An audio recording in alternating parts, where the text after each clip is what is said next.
everybody. Hey, we're back here in Madison, Wisconsin. Hot Mics, episode 3. Let's go. We still got to think of a cool title for this thing, but I think we'll figure it out by the time we post it. What do you think? We got it figured out. And special treat this time, right? Yeah, man. Honored guest with us today, for sure.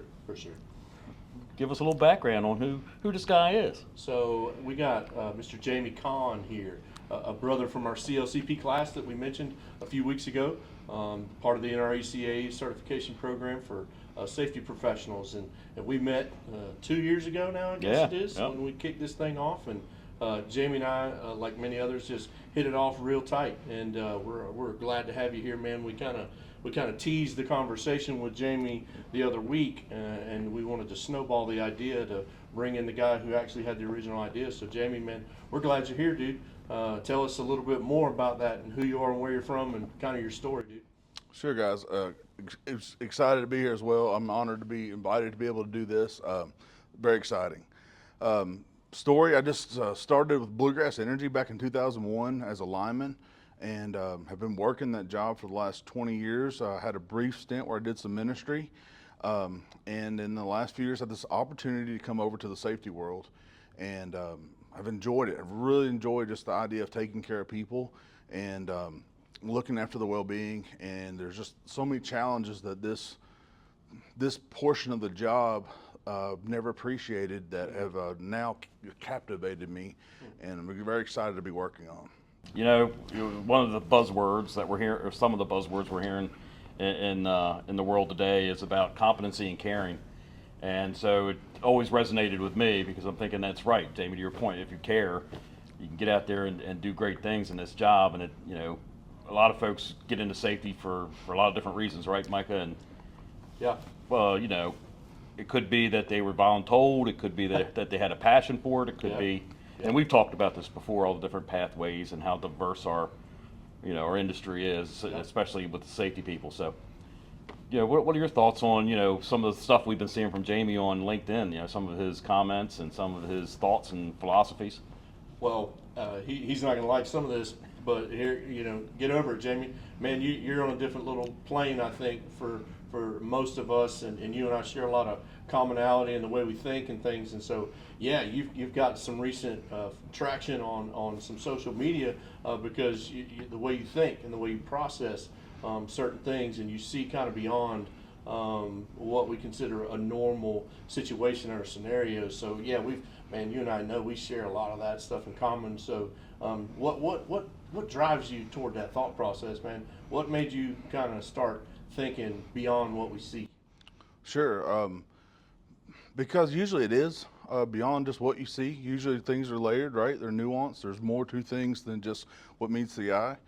I remember getting in this spot and wondering where you start, and everything I've ever tackled, even when I went to ministry, one of the first things I did, I realized I was behind the ball, so I enrolled in a Bible college and immediately wanted to know everything I could know to begin to be able to have some effectiveness there, and that's the same thing I did here.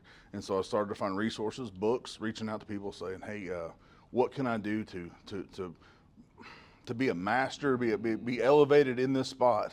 Eventually I want to be, the person that people come to ask these questions and have some answers that are relevant and are pushing the industry forward. And so I'll just say I've been reading and learning and asking questions and finding the people that are shaking this industry, especially in the safety realm, and knocking on the door and saying, hey, tell me more. You had some really cool thoughts. We had a discussion offline, and you were talking about, what our field people were faced with, and all the challenges and all the expectations we set for them, and how easy it is for us to lose grasp of just all the layers that we're laying on top of these guys to go out there and do their work. And we're limited, right? We talk about human performance all the time, and the limitations or the extensions of your brain and things that you can do if you really apply some of these concepts. But there's we ask these guys to do a lot with a little sometimes, and give us some thoughts on that. How we load these guys up for success, or maybe more importantly for failure. Sure. I was mowing my grass the other day, and it'd been raining off and on, and so the grass was just super wet. And as I was mowing, I just noticed the longer I went, I was starting to pass places where I'd mowed and there was grass still there, like I wasn't mowing so well. And it kept going and kept going, and pretty soon I noticed that I was missing whole parts, and my mower was bogging down, and I didn't see grass coming out because it was all clumping up in there. And I started to think about what we were talking about today, is that wet grass is kind of like those expectations. Expectations cling to you because you're expected to do them. And they're clinging to the inside of that mower deck, and the more and more I mowed, the more clinging, the more expectations got stuck to the inside of that deck, and pretty soon it got to where it was ineffective, and actually got to the part where it couldn't do anything. It absolutely crippled it. And so that's how I think that plays in. I think that's what it is. And if we think about linemen, depends on where you work, right? There's different expectations out of linemen, and I'll say in my world, the co-op lineman is a very diverse lineman. It has to be a meter reader, has to be a company advocate, has to be a bill collector, has to be a luminary technician, has to be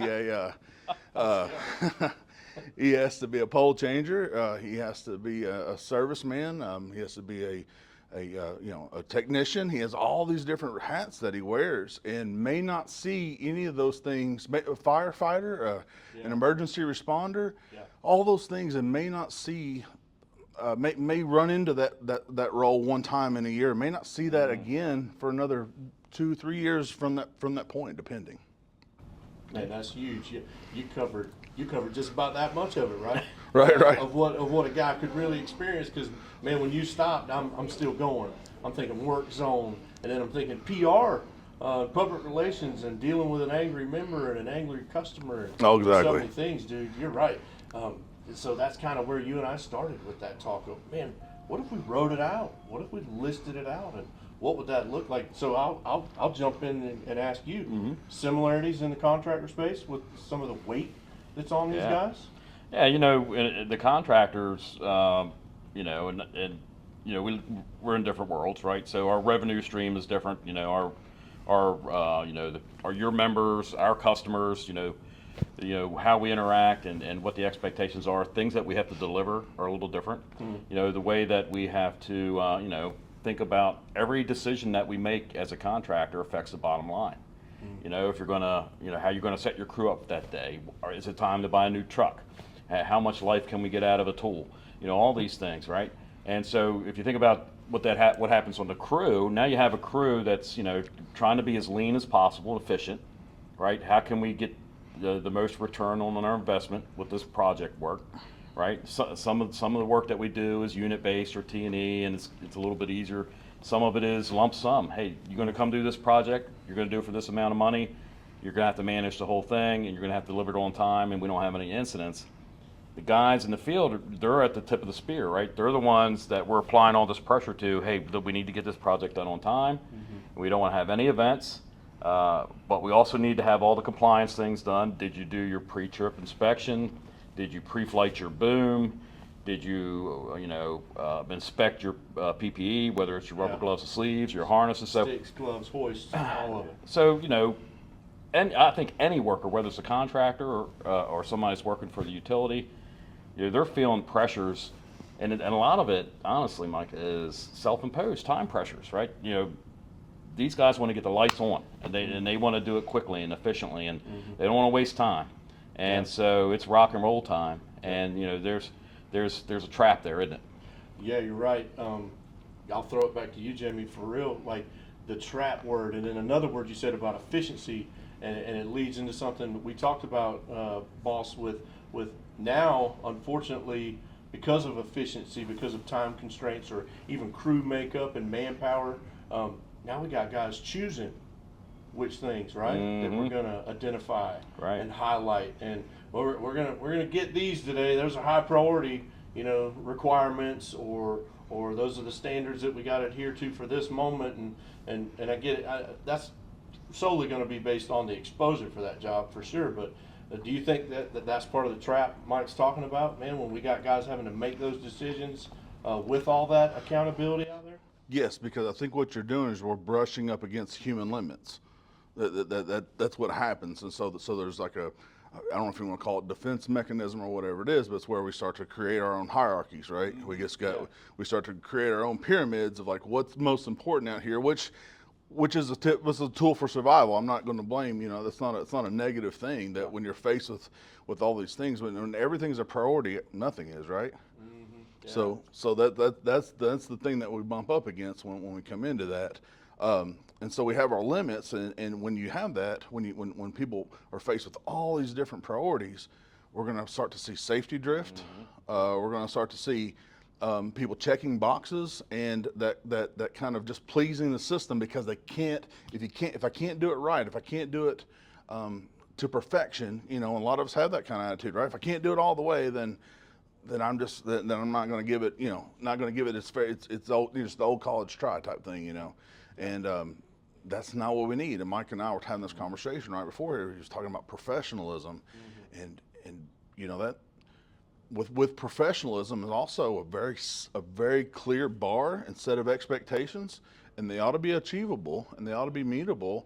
And the question I guess I have is, have we measured the load that we placed, right? Have we measured that load? And there's a visible load, and Mike, you were already talking about it. We're talking about, when we talk about visible load, I'm thinking about safety manuals, I'm thinking about operators manuals, I'm talking about standards, I'm talking about policies, all those things, right? JSAs, those are all visible loads. But then we have invisible loads, and you alluded to that, which would be time pressures, but it'd also be my family life. It'd also be, I want to impress my foreman.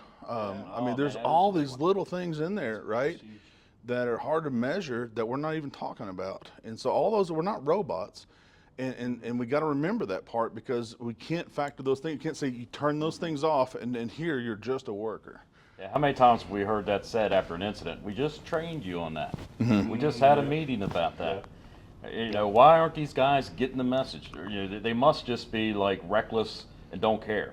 And what we know about the human is that's just not the case. And Jamie, you talked about this list, this mental checklist, and this prioritization over what we're going to do, and how, what's going to hurt me the most in this moment, or what do I want to achieve the most in this moment. And so, one of your posts I remember from LinkedIn, you talked about heuristics and biases and these things that happen in our brain just because that's how we're wired, right? And we say limitations, but I don't even know if it's a limitation, because it's adaptive, right? So over time, that's how our brains evolved to figure things out. So what can we do, Micah, to set these guys up for success, to help sort of compensate for those biases and mental shortcuts and efficiencies that they try to take, and then sort of like placing the priority on the wrong thing? Man, I would lean first towards, you hear a lot of, you talk about words that are getting thrown around, but man, I believe in some of it, whether they're cheesy or not. Man, that's that alignment. That's vision. We hear top to bottom or bottom to top safety. Man, whatever that is, you have to identify that. I think a company, a crew, an organization, they can't be who's down the street. Man, we got to know who we are. Right. Let's identify who we are, what makes us click, what makes us work from a company standpoint, from a personal standpoint. Individual strengths and weaknesses. We talked about that on the last episode. So I would identify us first, and I identify that mission, man, that accomplishment. What are we trying? What's the end? What's the end? What are we striving for? It can't be checking boxes, Jamie. You know what I'm saying? We shouldn't do things just because.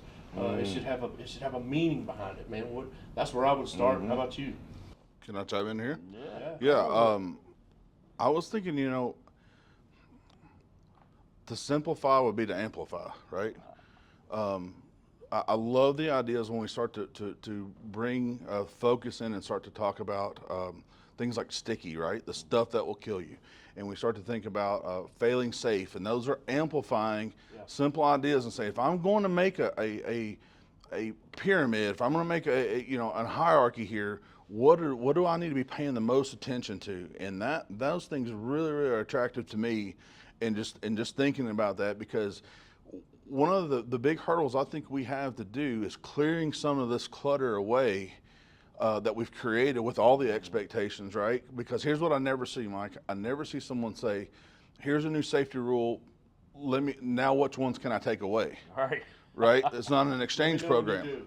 Right, it's not an exchange program, and it needs to be though. It needs to be that when we add something that we've negated something else, we've made it simpler, not more complex. So because layers are protective until they become the thing that bury you, that until you're laying underneath it all, right? That's the weight we're talking about. It Right. takes courage, when I first got into safety, the guy that I was coming in behind said, "Be careful what you take out of your program, because you don't know what thing is keeping you afloat." But the problem I think with that is sometimes you got to have courage to kind of prune the bush. You got to get in there and say, okay, what rules do we have that are loaded up that's making the grass stick to the mower? What are we doing to make this thing burdensome, or what are we doing to make it more efficient, right? Because in construction they have this term, lean construction. It's about looking at a process and pulling out all the things that sort of a waste time or inefficient. And as linemen, we understand that, right? Every time you go up on a pole, I'm going to do it a little bit faster than the last time. Hopefully we're doing that through efficiency and smoothness and preparation and thinking about how we can get ourselves in a bind. But a lot of times it's not. Yep. Well, on the way here, I don't travel a whole lot, and I didn't have my luggage. It kind of gotten raggedy, and I was thinking about what I was going to buy, and I thought about what size bag do I need to have, and we already had a really large one, and I thought, do I need to take this large one? I said, no. What I need to do is just learn to take the things I need and take a smaller one, and so I think making our crews better isn't giving them bigger backpacks and more stuff that they can fit in it, but it's making sure that they got the right stuff in it when they're there, right? That it's down to the essentials of what's necessary and what's pertinent and what will really keep them safe and do a good job. That's so funny you said that, because my mind's racing now with a lot of stuff. But you talked about travel, and we're here, out of town, and you go up in your room right now, there's a sign that says, "If you need the essentials, come to the desk." We've got your essentials. Dude, that's a at good point. the desk, man. And so you're talking about traveling, you're talking about packing that up, dude. I think that's huge. So like setting them up for success, and changing this narrative that we're talking about would be identifying ourselves, being willing to what? Trim. The courage part about that. I think all of us would agree, man. This conversation's stepping into a new space. When it comes to trimming some things off, but we're talking about making it quality over quantity. That's right. We got to do that, man. What do you think? Well, for so long we looked at workers as the problem, and I don't think we invested enough of our time in going after the worker as the solution provider. They're the subject matter expert. They know the work. They're every day out there doing that work. They know why they deviate. And they can answer that question. And then as a safety expert, we can come in and say, well, here's how you can get yourself in hot water. That's right. Here's how this can develop and get you in a bind. Yep. Here's how this is not meeting compliance, Yep. or whatever. You come in as a technical expert, but from a safety perspective, but they understand the work. So if you can couple those two things, I think that's how you thin this bush out. Nice, man. Nice. Jamie, you got some closing thoughts for us, man? Send us out of here on some wisdom, bro. No, I just thinking about all this and putting all this in perspective, that this has been a great week here with you guys in Madison, Wisconsin, and learning together and being able to bat these ideas around, because it's really refreshing, because this industry is plagued with some old ideas, some old kind of thought processes that have left some of our statistics staying the same. Yes, sir. And it's really refreshing to kind of look at this with new eyes and new, just pass around some of these ideas and think, maybe there's a better way to approach this. Maybe we can simplify this industry that absolutely is clogged up, just like we were talking about that mower deck, with regulation and rules and expectations, and start to look at that clutter and see what's necessary. And these things are written in blood. Like they said, these safety rules are written in blood. And I think some of our guys now, we're past some of that. We've got some of the tools, we've got some of the training, and some of those things that were pertinent and really causing the things on the back end are not so prevalent now. And we have a new set of dangers that we got to look out for and be protecting our workers against. And as we go forward, I think we're going to start to curtail that with people doing the work that you guys are doing, and like this, doing this podcast. What and we're just, doing, bro. Yeah. Man, So thankful to be part of it. Well, thanks for being here. And Micah, this thing's really picking up some steam, man. We have folks that are saying, hey, I'd like to participate. Yeah. So, Sure. you know, keep tuning in because we're going to have more and more folks coming in with their perspectives. Remember, this is about a peer cast, not a podcast necessarily. It's There a you peer go. cast. We're bringing in our friends and we're talking about safety. And we recognize that if we're going to get somewhere, we got to do it together. So get us out of here, my friend. All right. Well, appreciate it, Jamie, man. Thanks for jumping on with us. Really looking forward Thanks for inviting me. Where this goes. And to Mike's point, hopefully some people throw some stuff out in the comments, man. So we'll be back in a few weeks, and looking forward to seeing you guys again. So again, appreciate you guys being here.